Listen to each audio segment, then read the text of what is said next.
નમસ્કાર મિત્રો, સ્વાગત છે તમારું અમારી ચેનલ ગુજ્જુ વાતોમાં। મોટે ભાગે શાંતિ શબ્દ માણસને રાહતનો અનુભવ કરાવે છે, પણ આ શાંતિ માણસને ડરનો અનુભવ કરાવે તેવી હતી।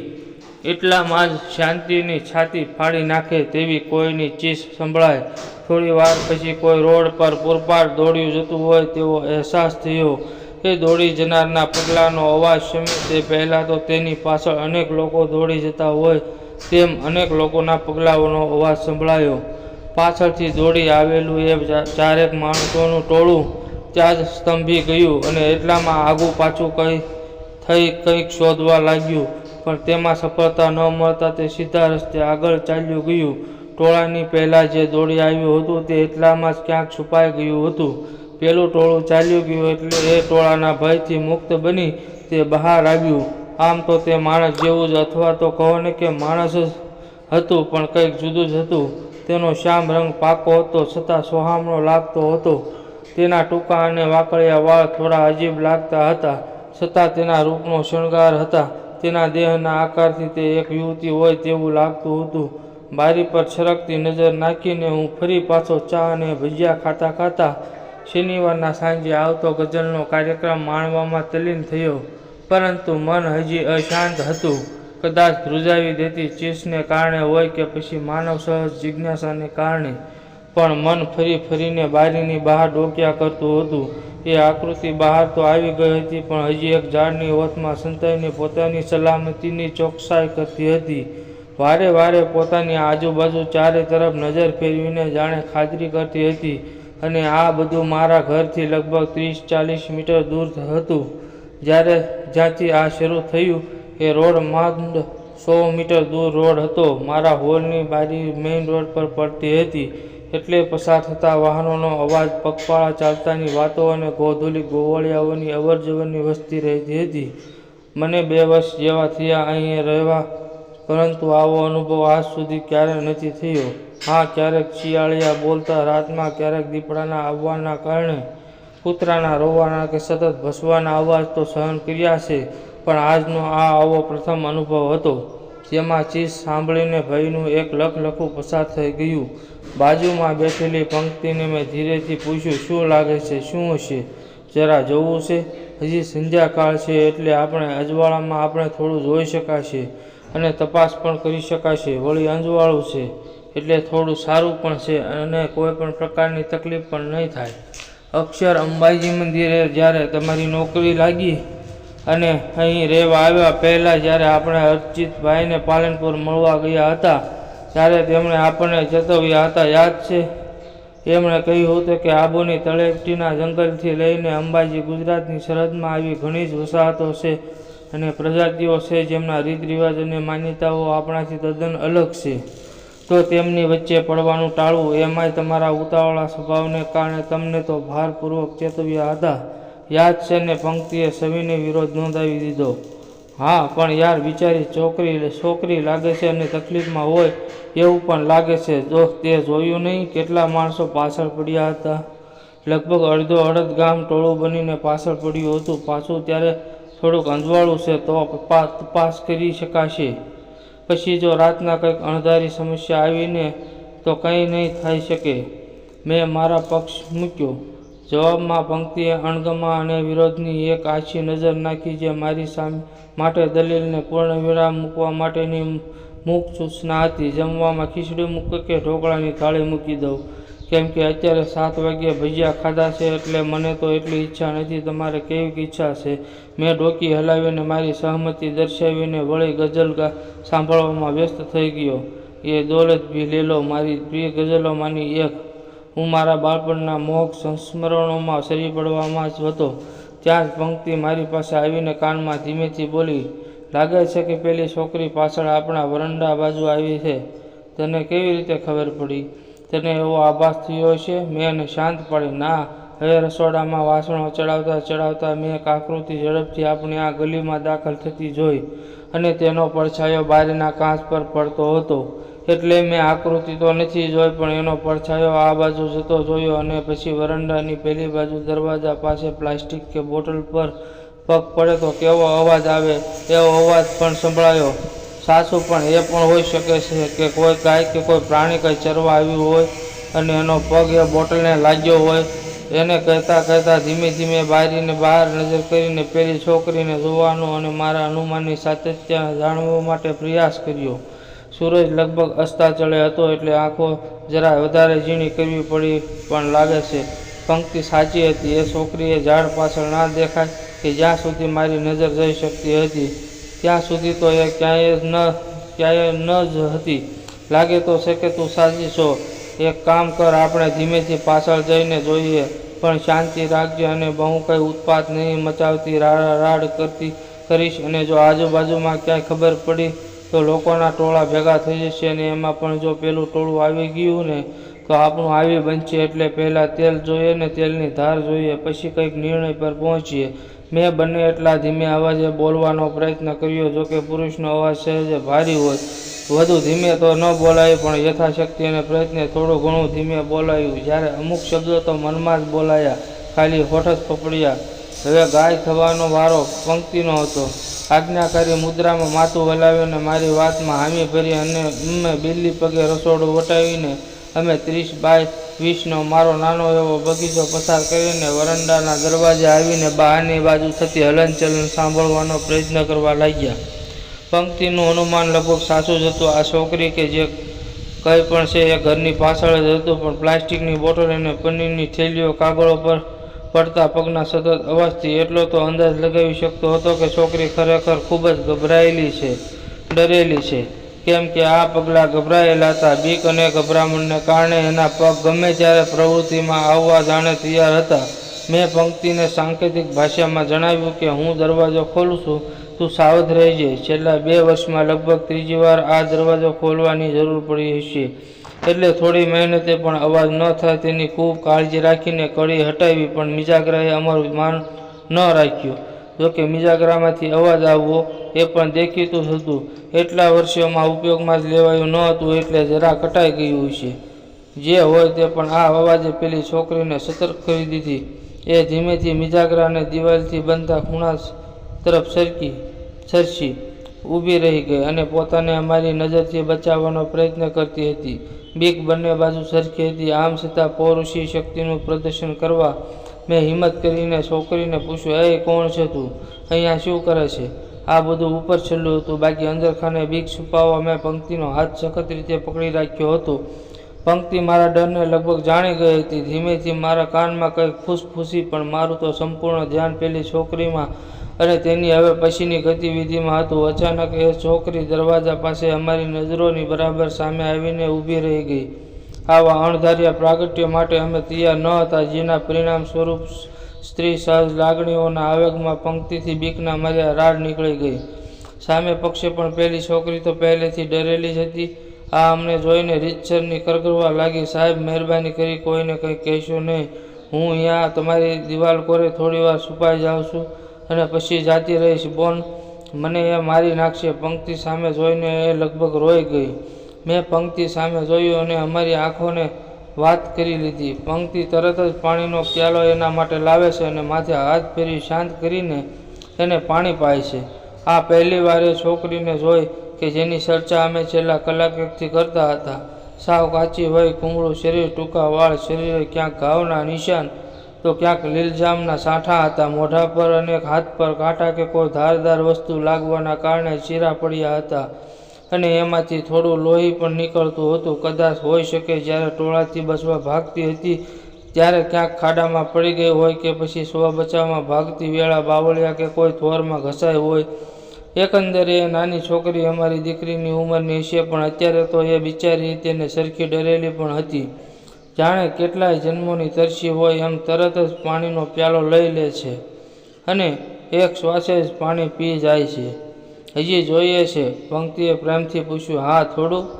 હાથ અને માથું હલાવીને ઈશારાથી એણે જણાવ્યું. ધરાઈને પાણી પીધા પછી એનો શ્વાસ જરા હેઠો બેઠો, જાણે જીવમાં જીવ આવ્યો હોય એમ. એને થોડી નિરાંત પણ થઈ. કંઈ ખાવું છે? ભૂખ લાગી છે બેટા? ભજીયા ખાઈશ? લાવું? પંક્તિને દયા આવી. કોઈ પણ જવાબની અપેક્ષા રાખ્યા વગર પંક્તિ એના માટે ભજીયા લઈ આવી. તમે પણ થોડી ચા પીશો ને? બનાવું છું. 8 વાગવામાં હતા. ક્યાંકથી ટીવી સિરિયલનો અવાજ આવતો હતો તો કોઈ ઘરમાંથી પિક્ચરના ડાયલોગ સાંભળાતા હતા. વરંડાની ઠંડી અને શુદ્ધ હવામાં હું અને પંક્તિ હિંચકે બેઠા હતા અને પેલી છોકરી અમારી સામે વાંસની ખુરશી પર બેઠી હતી.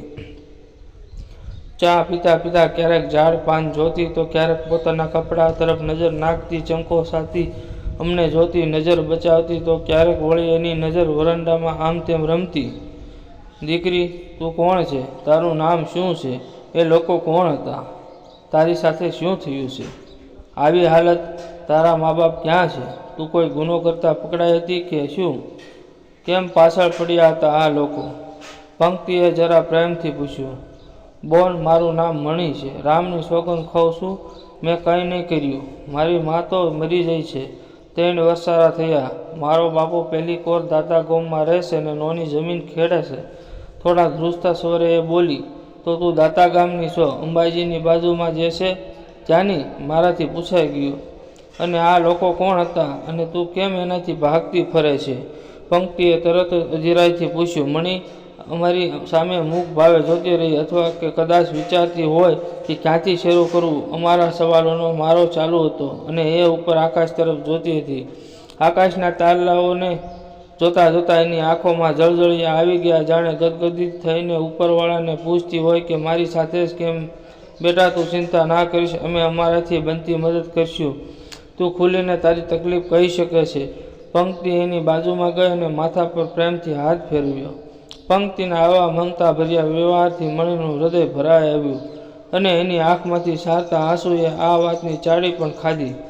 પૂરતા પ્રયત્ન છતાં મણીની આંખો એના કહ્યામાં ન હતી અને એટલી સક્ષમ પણ ન હતી કે 2 છેડે વહેતી નદીને રોકી શકે. રોઈ લે દીકરી, મન હળવું કરી લે. જરા પણ મૂંઝાયા વગર અમને માંડીને બધી વાત કર. તું અમારા માટે દીકરી જેવી જ છો. અમારી દીકરી અદીરા પણ લગભગ તારી ઉંમરની જ છે. અત્યારે અમદાવાદમાં ભણે છે. તે નિશ્ચિંત થઈને તારી તકલીફ કહે. અમે તારા મામા મામી જેવા છીએ, એટલું જ કહેવું હતું. અને મણીનો સંયમનો બંધ તૂટી ગયો અને એ નમાયું બચ્ચું ચોધાર આંસુએ રોવા લાગ્યું. સાચું કહું તો પંક્તિના આવા મમત્વ અને પછીની ભાવનાત્મક પળોએ મને પણ થોડો ભીંજવી દીધો. આ બધા પ્રસંગમાં લગભગ 1 કલાક જેવો સમય નીકળી ગયો હતો. આજુબાજુના ઘરમાંથી સિરિયલનો અવાજ આવતો પણ બંધ થઈ ગયો હતો. દૂર ડુંગરની બાજુથી ધીમો ધીમો ઢોલ નગારાનો અવાજ આવતો હતો. આ અવાજ સાંભળીને મણીની આંખો ચમકી અને ડૂચકા ભરતા ભરતા એણે એક એક કરીને સવાલોના જવાબ આપવાનું ચાલુ કર્યું. મામા, અમો આદિ છીએ. અમો શોધ બોન. પછી એક ભાઈ છે. મારો બાપો અમારી નોની જમીન ખેડે છે. 8 છોકરાઓ પણ અંબે પૂતે.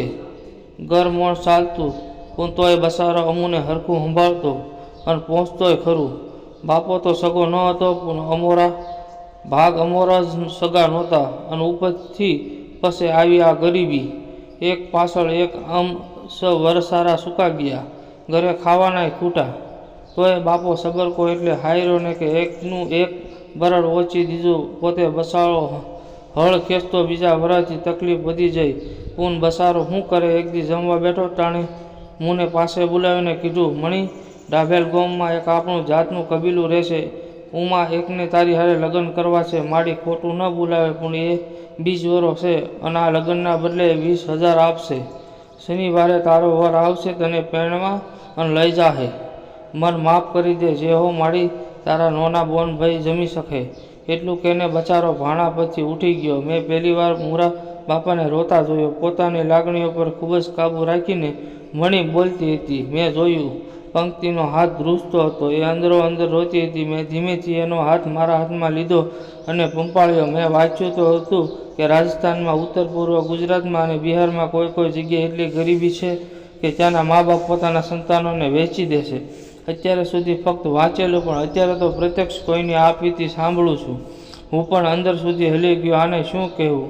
મજબૂરીની પરાકાષ્ઠા, ગરીબીની પરાકાષ્ઠા કે પછી ભાગ્યના કસોટીની પરાકાષ્ઠા? એ વર 62 વર્ષનો હતો. મામી 62 વર્ષનો હતો. આ બોલતા મણીથી વધુ એકવાર ધ્રુસકે ધ્રુસકે રડાઈ ગયું. મેં એને પાણીનો પ્યાલો બધ્યો. બે ઘૂંટડા પીને થોડી શાંત થઈ અને પોતાની દાસ્તાન આગળ વધારી. પણ પહેણા એને હજ વરસ પૂર્ણ નથી થયું. આવનાર ચૈત્રે થાય. બધા કહેતા હતા એનું લોહી હુંકાય છે. હશે ખબર નહીં. બીડી પણ બહુ પીતો હતો. એ તો ગયો પણ મુને નોંધારી કરી ગયો. આ મરી ગયો એ દાડે અમારા કબીલાના હરદારનો છોકરો આવીને મુને કહેશે કે હવે મૂરી હારે પહેણજે. જો ના પાડીશ તો જીવવા નહીં દઉં. તમ માનહો મારા બાપા આવ્યા ન તોય મને મળવા નહીં દીધી. હું કોણ પાસે મારું દુખડું વેસું કે કોણ પાસે રોતો રહું. હું ગઈકાલથી ભાગું છું. મામી તમે પહેલાં સો માથે હાથ ફેરવ્યો. ફરી એ રોવા મંડી પણ આ વખતે એને રોવા દીધી. બધું દુખડું રોઈ લે, મન ખાલું કરી લે એટલે અમે બંનેમાંથી કોઈ કંઈ ન બોલ્યું. જોકે આ સમયે શું કહેવું કે શું સાંત્વના આપી એ કદાચ દુનિયાની કોઈ પણ ભાષાની વર્ણમાળામાં નહીં હોય. મણી પોતાની વાત આગળ ચલાવતા હતી. પંક્તિએ સાંભળીને આંસુ સારતી હતી. પણ હું ન તો રોઈ શકતો હતો કે ન તો આ દીકરી માટે કંઈ કરી શકતો હતો. હું આ જ વિચારમાં હતો. કદાચ મણીએ બીજું બધું કીધું છે પણ હું બેજાન હતો. ત્યારે તમને પણ થોડું પાણી આપ્યું.